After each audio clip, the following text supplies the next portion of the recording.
to go over the basics of wine. Of course, there are multiple ways you can make wine.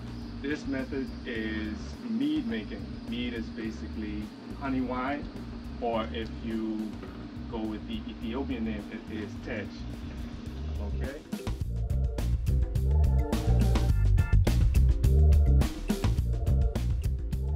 So, first thing we need to do before we do anything else is sanitize everything that's going to be going into the bottle, which is already pre-sanitized. And what I use is this liquid right here called Star San.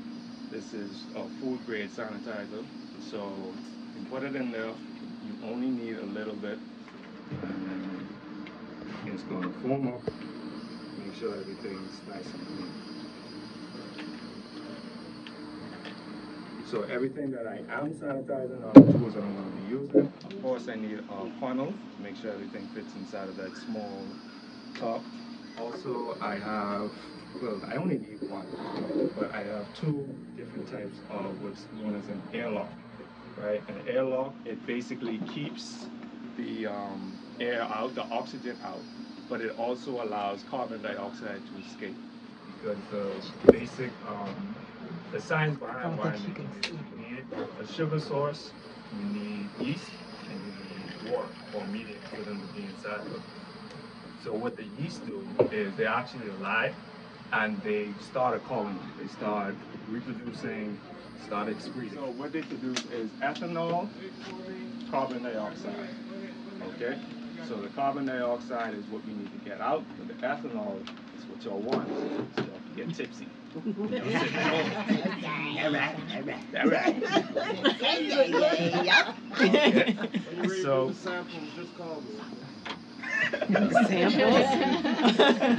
so these are two types of airlocks, and what you want to do is we're going to actually put some sanitization liquid inside of it. That comes later, but what I'm going to do now is just rest it in here so that it can be clean. And it also helps to keep bugs out, like fruit flies and stuff like that, because they like sweet stuff. All right. This is a siphoning tool, and it basically helps me to transfer liquid from one vessel to the other. And this, I don't need this. If you want to know, it's a bottling one, so it has like a little stopper here, and you can actually hold it into the bottom of the bottle, and as soon as you're ready for it to stop, you just raise it up. That way you don't make a mess. Try to put on the bottle. But we don't need this. This is it's regular beaker, and this is what is known as a hydrometer. So this measures what's called gravity, or the ratio of sugar to water. And that will let you know, you do a formula, and that'll let you know later what your ABV, or alcohol by volume, is. So usually when you look at your bottle, 12% alcohol, 7% alcohol, that's your ABV. Of course, you have a gallon jug, and typically with the recipe that I follow, you need 3 pounds of honey. So I had this sitting in some warm water, that way it will flow out easier. So do we want unfiltered raw honey? Yes. Okay. Because it's better. All right, just Yeah, it's better. When you're shaking it up, whenever you think you've shaken it enough, shake it for like another minute. Okay. This is good too. In the beginning, you do want oxygen because the yeast need oxygen to start.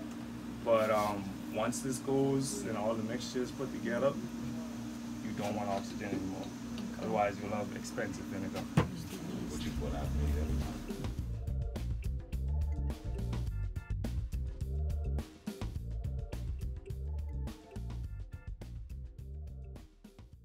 Can do is pour some of the must inside of our beaker, and of course we have our hydrometer. It has like the weights at the bottom to keep it submerged, and as soon as you lift it up, fill it up to a certain level, the hydrometer is going to rise and start floating, and that's how you know what the level of what the gravity is. You'll be able to take a reading.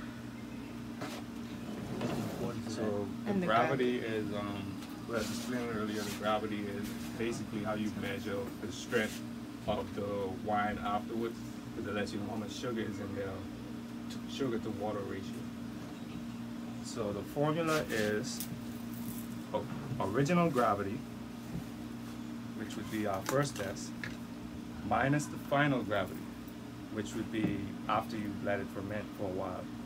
And then you multiply it by a number that I do not remember. Okay? That's a good formula. Yeah, edit that part That out. works for me. That works for my Right. alley. Full Any number's disclosure. good. Go by taste. Go by taste. Like, yeah, right. You can put on the label, it's alcoholic. Right. Hey, don't get you drunk. Right, we'll get you drunk. Sure. They might be knocked out. Don't drive. Right. Don't drive. Samuel Jackson wine. It'll get you drunk. High potency wine right here. 1.090. That's the original gravity. Yeah, we got records. Right. 1.09. So what is the standard? Like, what do you usually end up with when you do? Usually when you start off, it's like 1.0 something. Mm-hmm. It would Okay. be 090, 070. Because some people, they actually want to use 2 pounds of honey, based on what they have inside the meat. Because if they use fruit, then there's already sugar in it, right? And if you put too much sugar in there, and you have some yeast that are sleeping, and they're left over, and they wake up, you have a bomb. Oh, okay. You experience that. Okay, yeah. Yeah, I Right, that's happened. Yeah. Yeah. So that's what did that. Yeah, there's too much carbon dioxide trapped in there. And especially if it's just shaking around while you're traveling. Yeah, it really was a bomb. Yeah. So- It'll actually break the glass if it's too much pressure. It was that much. Yeah, I can see that. Yeah, it was that much. They call this headspace. So you need some for expansion. Right. You need some for expansion and to make sure you don't have a bomb when you come to check it. Right. So the headspace is typically recommended to be right here, where it starts to, you can see on the camera, where it starts to curve up, like Yeah. just above that curve. That's where you want to be, but after all of your stuff is already in there. Okay. So I'm gonna pour out some Pour some more out. because I need some raisins, and y'all get to drink some honey water. Now I brought these, but I'm not actually going to use them now. These are known as wood chips, right? They made them from rum barrels, so whenever they store rum and ferment them and everything, they actually still have flavor inside of them, even after they discard them. So sometimes they just break them up, make them into wood chips, and add them into different types of fermentations after the fact. So a lot of craft brewers and the like, they use these. But typically, I have found that these are more effective after you've gone into what's known as, some people call it secondary fermentation, some people call it conditioning, right? And it's basically the phase after 2 strongs, like after 2 strongs to a month, you can actually funnel all of your liquid, all of your meat into a different receptacle, right? And you want to do that because after all of the yeast have gone dormant, they float to the bottom. They call it flocculating. They float to the bottom and they just lie dormant. And you can just use the funnel to put it into a different container. Got a question. So that's why they be having certain alcohols called, like, they be like, oh, that's the bottom of the barrel. Yes. Because once it flow back down, that's the cheap stuff. Right. And It's the the better cheap stuff. quality is at the top. Right, because you're gonna lose some, right? And it hurts. It's alcohol, but it's got a bunch of yeast in there. And the closer you get to the bottom, the more likely you are to funnel yeast into your clean batch, which you don't want, right? So some people get greedy. Just take it all. Yeah, they try to take it all. Well, we can funnel it like 6 more times, you know. Yeah, so I'm going to take. That's what E&J get. Yeah, you know that's good. Yeah, that's good wine. That's what we getting in the hood. That's really police. They always try to sell us a bottle of alcohol. Hey, they'll buy it. Yeah, we try to sell. We buy it. We buy it. Right? Yeah, we prefer that. this is only $3. So I'm going to put some raisins. There's not a specific amount that you need. These are just to help the yeast to start their fermentation. And I'm actually going to start them in another container. I don't know how true it is, honestly. Sometimes I just throw the yeast in and it works. But some people say that you can actually shock your yeast and that'll make it hard for your fermentation to start because they get too much sugar too soon. I've never experienced it. You know, but I'll just say fun fact. You know, if you want to be cautious, then you can do it that way. I typically don't, and it works out. So these raisins also help with providing what's known as tannins. And tannins are what give you like that puckery feeling in your mouth when you drink wine, like, oh, that's good. It goes in your cheeks. You can taste it sometimes when you eat grapes, like actual grapes. You know, you get that puckery feeling, that sour feeling inside of your mouth. Again, with measurements, some people use measurements with their yeast. I typically put in like half a pocket at a time. What kind of yeast do you have right there? This is actually Freshman's active dry yeast. Okay. You know, bread yeast. That's what people call it too. I was telling them that there are different types of yeast that people use. Some are specific to wine, some are specific to champagne, some are specific to beer. You know, I've used beer yeast before, and it actually came out pretty good. And I actually used the same container.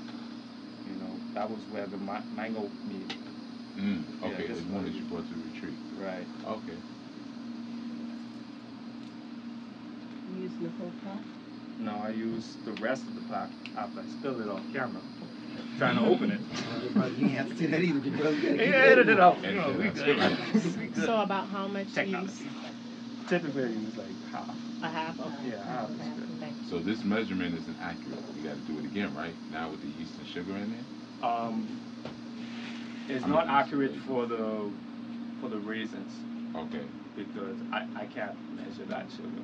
They actually got Because it hasn't dissipated out there. Right. Okay. And some people actually chop up their raisins ahead of time to make it easier for the yeast to get to it. But I'm leaving this to sit for a minute. We'll probably see what happens the next winter retreat, which is 6 months from now. By 6 months it should be done, right? Yeah. You never know what you get with a pocket yeast. Sometimes you even get yeast that are not alive inside of a pocket. So depending on your pocket of yeast, you may need to even add more yeast. So I'm actually going to swirl this around to make sure the yeast get submerged. What's that? It look gritty. Yeah, what's those white solids? That's the yeast. Getting interesting. So what I was mentioning earlier is the flocculation process. All of them are going to be moving around doing their thing, having sex, and making babies, Right. releasing alcohol and carbon dioxide. They family building. They nation building. Yeah, nation building. This is how you start a colony, right? Alright. Right, so this is actually known as a colony of yeast that we're starting. And you got to keep them in the proper conditions. So it's going to flocculate after they've gone dormant, and that'll be like 2 strongs to a month. They'll go dormant because there's too much alcohol now, and once they go dormant, they'll stop producing alcohol and everything's going to stabilize. Okay, what you don't want to do after you've made a batch is you don't want to move it around too much. The more you move it around, the more the yeast are going to start moving around again. What does flocculate mean again? It just means that they go dormant and Okay. they float to the bottom. Okay. So think of flocculate like sinking. Okay. Okay. Couple more things. They need oxygen right now because they're just starting, which is why I shook it up. You can still see the bubbles. That's oxygen releasing, you know, from the water shaking up and everything and the agitation. You don't want oxygen after you've capped it off.